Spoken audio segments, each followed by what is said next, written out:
Bonjour à tous, super content de vous retrouver. Aujourd'hui, je vais vous parler d'un très vieux boîtier, un de mes premiers boîtiers numériques, le Nikon D300. Évidemment en occasion, parce que c'est plus du tout un produit disponible sur étagère. On voit ça juste après l'intro.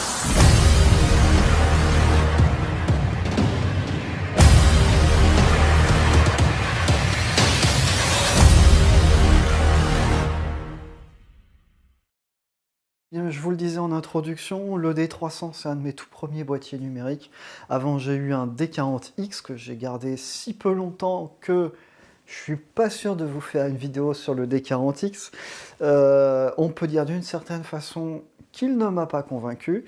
Par contre le D300 c'est à coup sûr le boîtier que j'ai gardé le plus longtemps, même si à la fin, quand je l'ai remis sur le marché de l'occasion, j'en avais marre, j'avais besoin d'autre chose, mais je vous expliquerai pourquoi un peu plus loin, dans cette vidéo. Donc c'est le boîtier que j'ai gardé le plus longtemps, parce que bien évidemment, dans sa catégorie, ça reste un très bon boîtier et à un certain moment, j'en étais extrêmement content. J'irais même jusqu'à dire que, parce que je l'avais acheté à peu près dans le mois de son lancement, et j'étais fier d'une certaine façon, comme un bar tabac, avec mon jouet dernier cri. Alors le D300, qu'est-ce que c'est? Alors je suis désolé, je prends mes notes parce qu'évidemment il y a longtemps que j'ai plus ce boîtier, que je l'ai plus pratiqué. J'ai pas réussi à m'en faire prêter un parce qu'on n'en trouve plus beaucoup, hein. Ils finissent souvent à la casse, parce qu'ils datent un peu, mais néanmoins quand on en trouve en occasion, vous le verrez, ils sont assez intéressants. C'est pour ça que j'en parle. Donc, le D300, qu'est-ce que c'est? C'était un boîtier qui se voulait l'APS-C professionnel, donc avec une construction, alors une construction traditionnelle, hein, c'est pas un monobloc, mais néanmoins c'est une construction costaude, type Nikon D700 par exemple. D'ailleurs, je vous renvoie à la vidéo sur le Nikon D700 parce que là aussi c'est une très bonne référence de la même génération. Le D300 avait un petit frère, donc, que j'évoquerai un petit peu aussi dans cette vidéo, hein, le D300S, qui était un petit poil amélioré. C'est un boîtier de 800 grammes, un peu plus, 825 grammes, donc c'est costaudsement construit. Le châssis magnésium pesait beaucoup dans la balance, on va dire. C'est un 12,3 millions de pixels APS-C, hein, important, donc c'était vraiment l'APS-C professionnel. En fait, c'est le prédécesseur du fameux Nikon D500, qui dans sa catégorie est une légende. Je vous renvoie à la vidéo sur le Nikon D500. Sa capacité, son capteur pouvait vous faire monter de 200 à 3200 ISO. Alors j'ai bien dit 200 parce qu'à l'époque, la plage d'ISO native commençait à 200.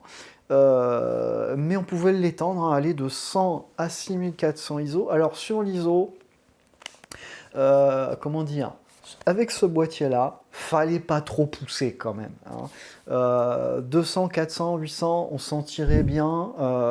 Dès qu'on arrivait sur l'ISO à 4 chiffres, fallait accepter des compromis.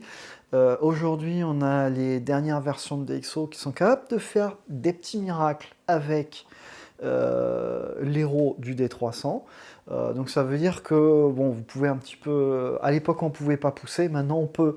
Donc si j'avais un D300 aujourd'hui, j'aurais peut-être pas le même ressenti que j'avais à l'époque. Il avait un système d'autofocus qui était tout à fait innovant à l'époque, hein. C'est le fameux système à 51 collimateurs. On pouvait déplacer le collimateur sur les 51 positions avec 15 collimateurs qui étaient en croix dans la zone centrale. C'était le fameux Multicam 3500 FX qui gérait ça, à merveille pour l'époque.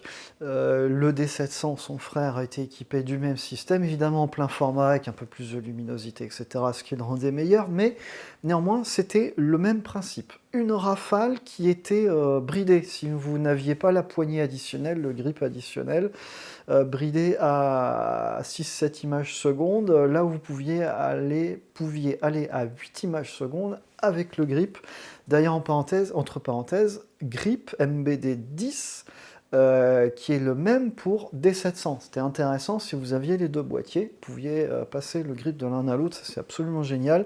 C'est pas toujours le cas aujourd'hui sur les boîtiers, quelles que soient les marques. Question dynamique, parce que ça aujourd'hui c'est de plus en plus un enjeu. Il allait de 11,98 à 200 ISO et jusqu'à 9,99 à 3200 ISO.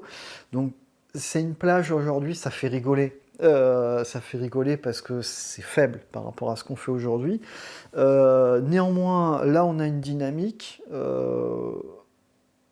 qui n'est pas non plus déshonorante pour ce type de génération, c'était plutôt bien, d'accord? Évidemment, ce boîtier est un pur boîtier photo, il n'y a pas de fonction vidéo, d'accord? Comme pour le D700 d'ailleurs. Donc ça, on n'en parlera pas. Il n'y a même pas moyen de tricher, d'accord? De le bidouiller pour faire de la vidéo. Non, il n'y a pas de mode vidéo. Clac, ça c'est réglé. Que dire? Ses points forts, c'était quoi? Sa robustesse, son autofocus pour sa génération, bon, même si aujourd'hui c'est dépassé, ça restait un assez bon autofocus avec une certaine flexibilité dans la façon de l'utiliser. Des menus Nikon alors de l'époque, mais qui n'ont pas trop évolué aujourd'hui. Aujourd'hui, il y a des fonctions en plus, mais en gros, c'est la même structure. Moi, je les aimais bien, ces menus, même s'il y en a qui vont vous expliquer le menu Nikon, c'est pas possible, mais ces menus qui sont construits de façon très rigoureuse, très bien chapitrés, et pas de menu fourre-tout, voilà, bref, comme chez certains. Donc voilà, pour moi, c'était des bons menus, c'était un boîtier qui était bien structuré. Et je vous disais en introduction, au bout d'un moment, j'en avais marre de ce boîtier. La question c'est pourquoi, d'accord?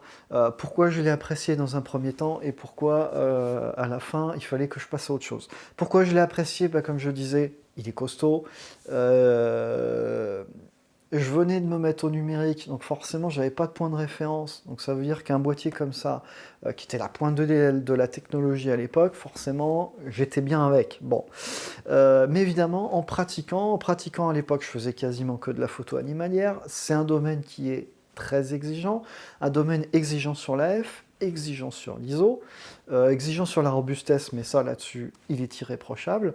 Le problème, c'était effectivement l'ISO, et même si l'AF était très bon, eh ben, on voulait plus. Alors, l'AF, je vous montrerai des exemples pendant mon discours.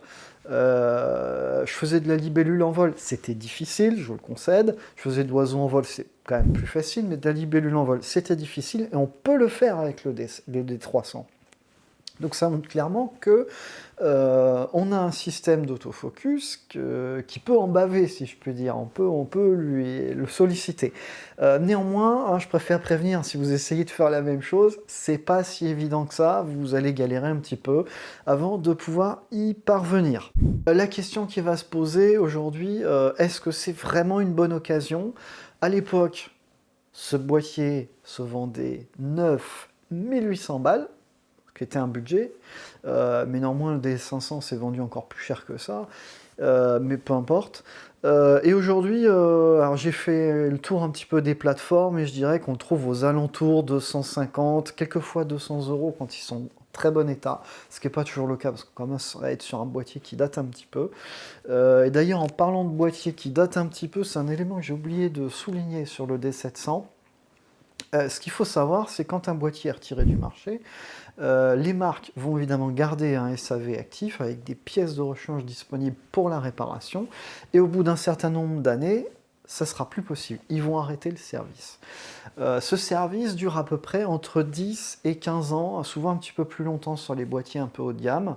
Mais ce qui veut dire que quand un boîtier a été retiré du marché il y a une dizaine d'années, souvent on arrive à la charnière où les pièces ne sont plus disponibles, et ça veut dire que si on doit faire une réparation, c'est pas possible. Donc évidemment, quand vous achetez un boîtier 300 balles par exemple pour le D700 ou 150 balles pour le D300, si jamais vous avez une panne, votre boîtier sera très probablement un presse-papier.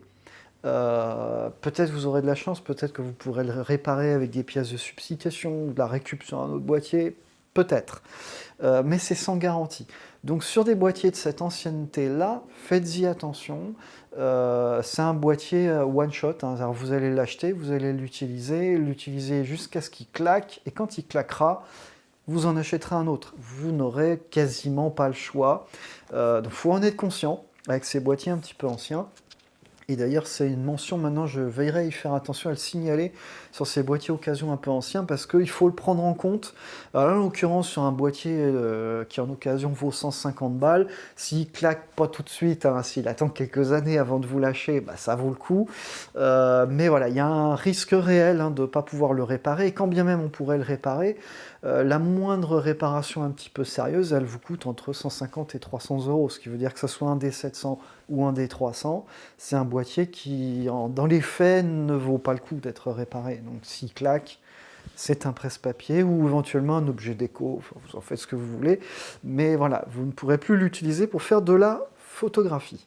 Alors me direz-vous, Wolfgang, qu'est-ce qu'on peut prendre en occasion si on ne prend pas un D300 et qu'on prend un autre boîtier avec des budgets un peu, ou des capacités un petit peu similaires. Bon, alors j'ai parlé du D700 plein format, mais il est 2 fois plus cher, donc on va pas en parler davantage. Et puis il y a une vidéo que je vous invite à aller voir. J'ai fait le tour des plateformes et des trucs qui sont actuellement en occasion pour regarder un petit peu ce qu'on peut trouver d'intéressant. J'ai vu 2 boîtiers Nikon qui ont retenu mon attention, des réflexes bien entendu. D'une part, le D5200, qui est un boîtier un petit peu plus récent, mais qui n'est pas un boîtier pro ou semi-pro, c'est un boîtier, on va dire, amateur un petit peu averti. C'est un 24 millions de pixels, hein, il fait partie de cette génération où on voulait du pixel. Il fait du 100 à 6400 ISO, donc avec un capteur plus récent qui pour le coup était un petit peu plus intéressant. Il a de la vidéo HD, hein, pas de la 4K. Alors, on en reparlera, mais vous m'avez souvent entendu dire les réflexes pour faire de la vidéo, c'est pas ça, c'est pas adapté, c'est pas le bon outil. Ça dépend comment vous pratiquez la vidéo, d'accord? Si vous maîtrisez l'outil vidéo, ça vous fera pas peur. Bon, néanmoins, aujourd'hui, la HD, c'est un petit peu juste. Tout le monde a la 4K, même sur un simple téléphone portable. Les gens ont envie de faire de la 4K. Je pense que c'est pas le bon boîtier pour faire de la vidéo. Hein, vaut mieux, à la limite, je pense, si vous avez un iPhone un petit peu poussé en gamme, utilisez l'iPhone. Bon, avec l'application de Blackmagic, hein, Blackmagic Camera, qui vous permet d'utiliser votre iPhone comme une caméra de cinéma, avec les réglages façon caméra de cinéma. Je ferme la parenthèse, c'est un tips gratos. Il avait un système d'autofocus à 29 points, donc c'est un petit peu moins poussé que celui du D300, mais néanmoins ça reste un assez bon système d'autofocus dans sa gamme, hein. Évidemment tout est relatif. Une dynamique à 100 ISO de 13,9 stop, donc là on voit que la génération du capteur est un petit peu plus avancée parce qu'on a une meilleure dynamique, clairement. Donc c'est un boîtier qui va être plus intéressant par exemple pour des gens qui font de la photo de paysage, parce que là on a besoin ou la photo d'architecture, parce que là on a besoin de la dynamique, on a un peu moins besoin d'AF. Et du coup, ce boîtier-là va avoir un atout, et puis en plus, il a 24 millions de pixels, donc vous êtes plus confort. Qu'est-ce qu'on peut dire là-dessus? En gros, vous allez trouver dans ces prix-là, hein, dans les 150-200 balles, en gros. Même chose, hein, c'est des boîtiers qui, très vite, alors lui, il est un petit peu plus récent, mais d'ici 2-3 ans, c'est des boîtiers qui seront plus réparables, sauf coup de chance. Deuxième alternative dont je vais vous parler, c'est le Nikon D7100. Donc là, on est sur du boîtier amateur expert, hein, donc pareil, on n'est pas sur la même gamme que le D300. 100 à 6400 ISO, donc c'est un capteur qui était plutôt pas mal en sensibilité. 24 millions de pixels, comme le D5200, pardon, excusez-moi. Vidéo HD, pareil, même commentaire. Pour moi, c'est un bon boîtier, avec pareil un système d'autofocus avec un nombre de collimateurs réduit par rapport au D700, donc ça veut dire que le D300, pardon. C'est-à-dire que le D300 là-dessus, il va garder son avantage, mais là, on a un boîtier qui va être intéressant pour des usages, on va dire, un peu plus posés, pour du portrait, etc. Ça va très bien fonctionner. Là où le D300 va garder son avantage pour la photo animalière, par exemple. Petite parenthèse, sur les boîtiers réflexes, on avait pris l'habitude de juger le vieillissement de l'appareil au nombre de clics, d'accord? Donc là, en l'occurrence, on est sur des boîtiers, le D5200, 100 000 clics, c'était sa garantie au niveau de l'obturateur. Donc ça veut dire que si vous trouvez par exemple un exemplaire à 20 000 clics, il a 20% de sa durée de vie théorique. Le D7100, 150 000 clics garantis, donc voilà, vous pouvez raisonner, s'il a 50 000, il est au tiers de sa vie. Le D300, il était donné pour 150 000 déclenchements. Donc par exemple, le mien, quand je l'ai lâché l'occasion, il avait 60 000, un truc comme ça, donc il était vaguement un gros 30%, il allait vers les 40% de sa durée de vie théorique. Donc c'était un boîtier plutôt usagé, mais qui avait été bien mené, donc les grippes étaient en bon état par exemple, il n'était pas rayé, mais c'est un boîtier qui avait quand même pas mal de clics. Donc évidemment, j'ai pas pu le vendre cher à l'époque, je me souviens plus ce que je l'ai vendu, mais j'en ai pas tiré une fortune. Mais néanmoins, ça veut dire qu'il m'avait rendu service, hein, disons-le. Pour conclure cette vidéo sur le Nikon D300, vous l'aurez vu avec les exemples que je vous ai montrés en parallèle de mon discours, le D300 c'est un boîtier sur lequel on peut compter, qui a une certaine robustesse. Aujourd'hui, hein, je remets le disclaimer que j'ai dit tout à l'heure, attention, il est quasiment plus réparable, donc ça veut dire que si vous l'achetez et qu'il vous claque entre les mains, il est perdu, enfin il devient objet déco.